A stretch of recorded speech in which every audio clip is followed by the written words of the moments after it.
Never mind the joke, what would your decision have been? A Loint of Paw by Isaac Asimov.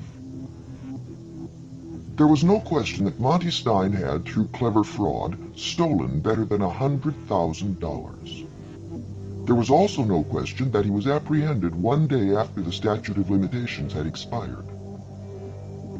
It was his manner of avoiding arrest during that interval that brought on the epoch-making case of the state of New York versus Montgomery Harlow Stein, with all its consequences. It introduced law to the fourth dimension.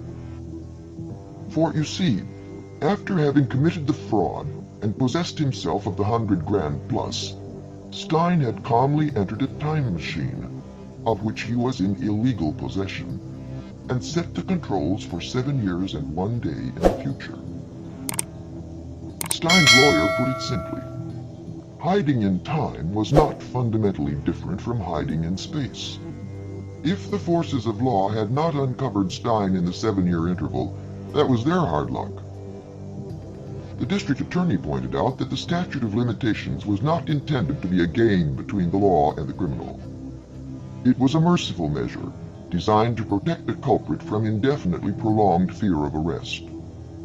For certain crimes, a defined period of apprehension, so to speak, was considered punishment enough.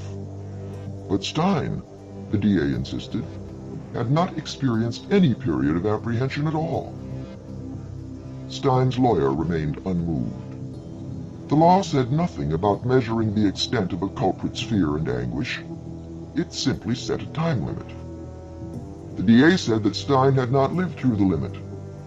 The defense stated that Stein was 7 years older now than at the time of the crime, and had therefore lived through the limit. The DA challenged the statement, and the defense produced Stein's birth certificate. He was born in 2973. At the time of the crime, 3004, he was 31.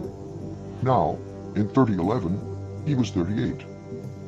The DA shouted that Stein was not physiologically 38 but 31. Defense pointed out freezingly that the law, once the individual was granted to be mentally competent, recognized solely chronological age, which could be obtained only by subtracting the date of birth from the date of now.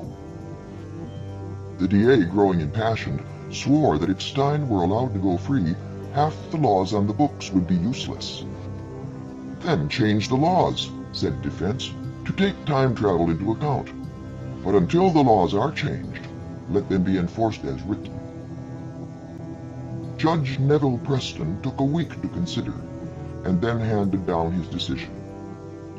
It was a turning point in the history of law.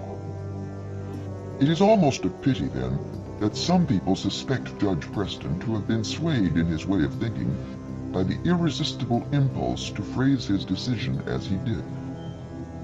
For that decision, in full, was: a niche in time saves Stein.